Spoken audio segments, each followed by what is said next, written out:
Educational videos پیش کرتے ہیں۔ جماعت ششم مضمون اردو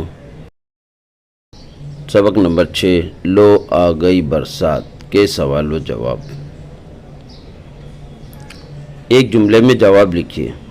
نمبر 1 مصنف کو حکومت ہند نے کس اعزاز سے نوازا؟ جواب مصنف کو حکومت ہند نے پدم شری کے اعزاز سے نوازا۔ سوال نمبر 2 برسات کا موسم کس شان سے آتا ہے؟ جواب برسات کا موسم اس شان سے آتا ہے کہ لگتا ہے کہ کسی بادشاہ کی سواری آ رہی ہے۔ سوال نمبر 3 برسات کے موسم میں لوگوں کو پہچاننا کیوں مشکل ہو جاتا ہے؟ جواب برسات کے موسم میں سارے ہی لوگ رین کوٹ، ٹوپیوں اور چھتریوں کے نیچے چھپ جاتے ہیں، اسی لیے انہیں پہچاننا مشکل ہوتا ہے۔ سوال نمبر 4 مصنف ساری رات کیوں بھیگتے رہے؟ جواب ساری رات برسات ہوتی رہی اور اس کے ساتھ ہی مصنف کے مکان کی چھت بھی ٹپکتی رہی، اس لیے وہ ساری رات بھیگتے رہے۔ سوال نمبر 5 انٹرویو میں ڈائریکٹر کی کرسی پر کون بیٹھا تھا؟ جواب انٹرویو میں ڈائریکٹر کی کرسی پر وہ شخص بیٹھا تھا جسے مصنف نے ایک دن پہلے اپنی چھتری کے نیچے پناہ دی تھی۔ سوال نمبر 6 برسات کا موسم آتے ہی سڑکوں پر جا بجا کیا نظر آتا ہے؟ جواب برسات کا موسم آتے ہی سڑکوں پر جا بجا کیچڑ نظر آتا ہے۔ مختصر جواب لکھیے۔ نمبر 1 برسات کی آمد کے منظر کو مصنف نے کس طرح بیان کیا ہے؟ جواب مصنف کہتا ہے کہ برسات آنے کی اطلاع دینے کی ضرورت نہیں پڑتی کیونکہ وہ خود اپنی آمد کا اعلان کر دیتی ہے۔ برسات کا موسم کسی بادشاہ کی سواری کی طرح آتا ہے۔ پہلے نقیب آوازیں لگائے گا، پھر توپوں کی سلامی ہوگی اور تب کہیں بادشاہ سلامت جلوہ گر ہوں گے۔ یہاں بادلوں کے گرجنے اور بجلی کے چمکنے کی جانب اشارہ ہے۔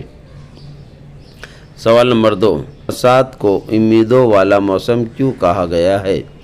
جواب مصنف جب چھوٹا تھا اس وقت کبھی رات کو طوفانی برسات ہوتی تو اسے یہ امید ہوتی کہ صبح جب وہ اسکول جائے گا تو اسے پتہ چلے گا کہ سارا اسکول سیلاب میں بہہ گیا ہے۔ اسکول کے ساتھ ساتھ سارے ٹیچر بھی اپنی چھڑیوں سمیت بہہ گئے ہیں اور ساری کتابیں بھی بہہ گئی ہیں۔ اس طرح برسات کتنے ہی دلوں میں سینکڑوں امیدیں پیدا کر دیتی ہے۔ برسات کی آمد سے پہلے خود زمین کے سینے میں بھی بڑی امیدیں چھپی ہوتی ہیں جو بعد میں ہرے بھرے پودوں کی شکل میں زمین کے سینے سے باہر نکل آتی ہے، اس لیے مصنف نے برسات کو امیدوں والا موسم کہا ہے۔ سوال نمبر 3 مصنف نے مکان بدلنے کی کوشش کیوں ترک کر دی؟ جواب مصنف نے ہر برسات میں مکان بدلنے کی کوشش کی کیونکہ برسات میں ان کے مکان کی چھت ٹپکتے رہتی تھی، اس لیے مکان کی تلاش میں وہ ایک محلے میں پہنچے۔ وہاں ایک پان بیچنے والے سے پوچھا کہ کیا اس کے محلے میں کوئی مکان خالی ہے؟ اس نے کہا کہ ایک مکان خالی تھا لیکن انہوں نے آنے میں 6 گھنٹے کی دیر کر دی۔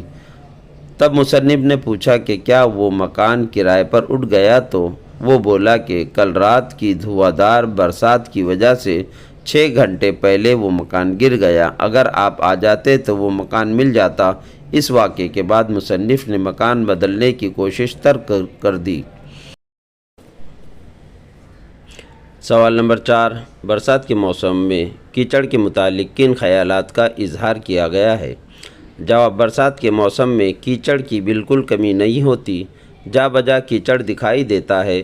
کیچڑ کا سب سے بڑا فائدہ یہ ہے کہ اس پر پھسلنے میں بڑا مزہ آتا ہے، اتنا مزہ آتا ہے کہ کبھی کبھی آپ کی ہڈی ٹوٹ جاتی ہے اور قیمتی سوٹ بھی غارت ہو جاتا ہے۔